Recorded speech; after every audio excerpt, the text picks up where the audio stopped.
puzzle. How do you know where to focus your efforts? Well, of course we didn't.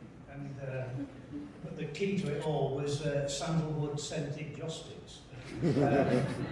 As we can see there, you probably can't smell them. Should have brought them along.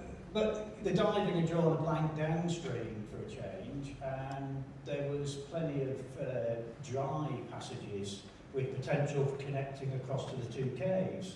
And over the 10 years or so that people had been exploring, they'd all really been looked at. Unfortunately, it was obvious that between two cave systems there was some sort of geological disturbance, fault lines or whatever, and all those passages ended up in boulder chokes with loose boulders, mud, rock and stuff of that nature. And it was really difficult to figure out which ones might go through.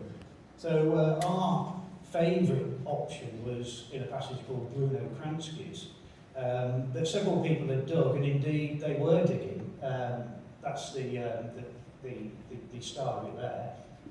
And we noticed a little hole that was drafting really strongly, and we were there in winter time in January, freezing cold air, and that had generated some really strong drafts in the cave that for most of the year went the other way, but in January they were actually going from Knots into Lost Johns. So we got some chums to like those joss sticks.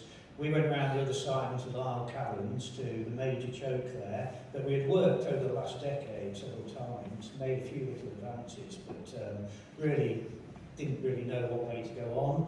And as we approached the choke, we met this wall of this sweet-smelling sandalwood smoke, and we knew then that that was the one, that was the place that we could make the final connection in the jigsaw.